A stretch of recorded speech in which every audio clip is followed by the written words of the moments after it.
Bon, tu vois, là, il n'y a pas de trou. Et demain, il y aura un trou. Allez, je te montre.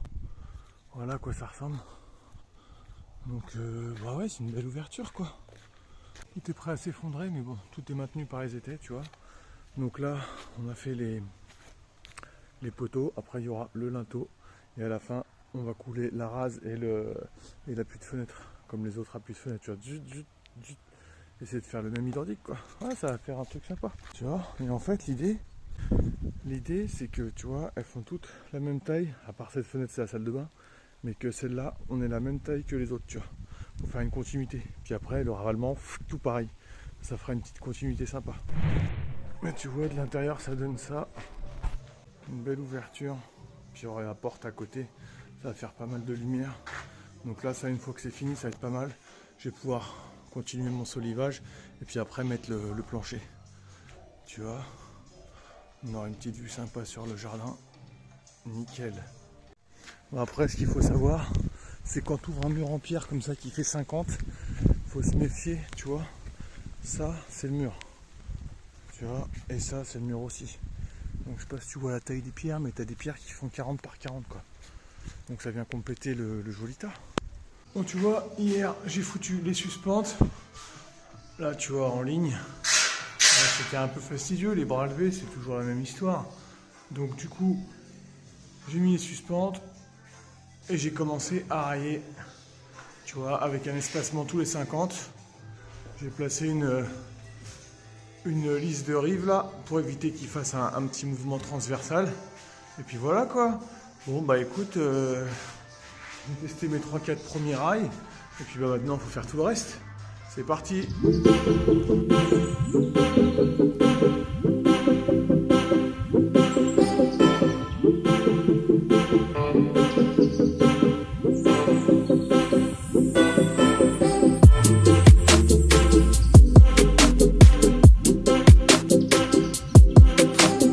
Mais bon, c'est un peu de taf quand même, hein, tu vois. Putain, je suis à court de fourrure. De fourrure, pas de fourrure de lapin, mais c'est ça les fourrures. Pour ceux qui ne savent pas, là, c'est les rails. On appelle ça les rails, mais le vrai terme technique, c'est les fourrures. Donc c'est un peu la merde. Donc bon, bah écoute, de toute façon, il commence à se faire tard. Ce que je vais faire, c'est que je vais fixer avec des vis au niveau des raccords, tu vois. Typiquement ça là, 2 vis pour éviter que ça bouge. Et puis je vais faire pareil de l'autre côté. Ici là. Puis bah voilà, quoi. Puis bah faudrait juste aller chercher des fourrures pour finir. Il y a de quoi faire. Hein. Bon, c'est pas un énorme plafond non plus, mais tu vois, il y a un peu de taf quand même, quoi. Puis moi j'ai pris le choix de mettre tous les 50. J'aurais pu mettre tous les 60, mais bon, je voulais faire un truc costaud, tu vois. Donc ouais. Et voilà. Il y a les recharges, il y a de quoi faire. Tu vois, de la fourrure, du montant, du rail, de la lisse. Donc comme ça c'est bien. Je vais pouvoir finir le petit bout qui me manque là, tu vois. Il doit y avoir encore 3-4 barres et puis voilà, c'est terminé. Bon alors, on va continuer les raillages. Donc tu vois, il va y avoir du rail ici. Sauf que pour faire le plafond, il va falloir que je crée le mur qui va séparer là l'espèce de palier, là, le bout de palier, tu vois, avec la salle de bain. Donc je vais faire le mur ici, là, tu vois. Voilà. Et avant, petite tâche un peu désagréable, là j'ai commencé, tu vois, c'est de virer tout le plâtre du mur. Alors bon, on pourrait le laisser, pas le laisser. Bon, moi je suis sûr que ça va pas s'imbiber comme ça de flotte, tu vois. Donc je vais virer ça au marteau piqueur. Et puis voilà, quoi. Bon, il n'y en a pas pour nous, il y en a pour quoi, 15 minutes, 20 minutes. Allez, c'est parti. Et voilà. Tu vois, c'est fait, mon gars. Alors c'est pas ouf, mais tu vois, au moins, il y a plus ce plâtre de cochon, tu vois. Voilà, c'est fait. Putain, par contre, j'ai un marteau piqueur qui est pas trop adéquat, tu vois. Il est bien pour faire les gros trous, mais dès que t'as ça à bout de bras, t'as intérêt à être costaud. Bon bah voilà, quoi. Écoute, il n'y a plus qu'à mettre un petit coup de propre là-dedans. Allez, c'est parti. Et voilà. Ah, c'est beaucoup mieux, hein, tu vois. C'est nickel. Je Je vais faire le raillage. Et avant, on va enlever cette merde. Et voilà, tu vois. Là, on arrive dans la salle de bain. Donc en gros, j'ai raillé le plafond. J'ai fait le mur de séparation entre la salle de bain, tu vois, et puis la partie, je sais pas comment on peut appeler ça, la partie sas, couloir, j'en sais rien. Et là, tu vois, il y aura une porte pour entrer dans la salle de bain. Chut, on tire la porte et on rentre dans la salle de bain. Tu vois, donc là, il y aura le bac à douche qui va faire un grand bac à douche, là, tu vois, clac, clac, clac. Là, il y aura une cloison, tu vois, une petite cloison qui va jusqu'en haut avec le chiotte qui sera là, tu vois. Et puis là, le meuble vasque. Avec un petit sèche-serviette, soit là, je sais pas, on va voir. On va voir. Donc là c'est cool.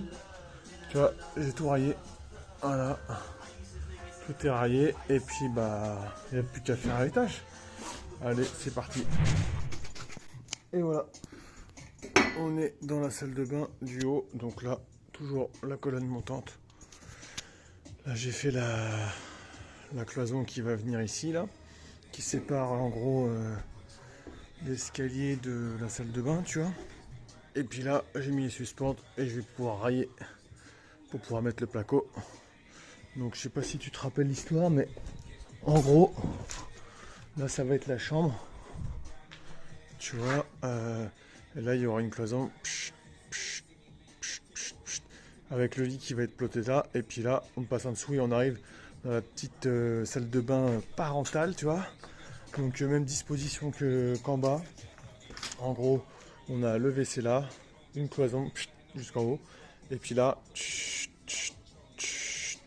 le bac à douche, tu vois. Et ici, côté intérieur, là, il y aura un petit lavabo, tu vois. Et le truc qui va être sympa, tu vois, là, on aperçoit, donc là, en gros, ça va être mon bureau derrière, tu vois, avec les fenêtres de toit qui vont être ici, d'accord, des grosses fenêtres de toit. Ce que je vais faire, c'est qu'en fait, on accède par un autre escalier qui va être ici, tu vois. Ce que je vais faire, c'est que je vais mettre une porte secrète. Bon, du coup, je l'ai dit, donc elle sera plus secrète, mais en gros, là, je vais laisser un passage. Donc, il y a un passage de 70, tu vois. Et en fait, on va avoir l'impression que c'est une cloison avec un grand miroir, là, tu vois, comme ça. Et quand on va ouvrir, en fait, tu vas pouvoir accéder dans le bureau, tu vois. Qui pour l'instant est un tas de planches, tas de bastins. Donc, ça va être plutôt sympa. Comme ça, tu vois, si je fais des petites bricoles le soir, tu vois, clac, j'ai pas besoin de redescendre pour remonter dans l'escalier. Pour aller dans la chambre, tac, je passe par ma petite porte secrète et j'arrive dans ma chambre, tranquille. Allez, c'est parti, je raille. Donc tu vois, tout est raillé. Chut. Plus qu'à plaquer. Enfin bon, plus qu'à plaquer, il y a quelques étapes avant, mais au moins ça c'est fait.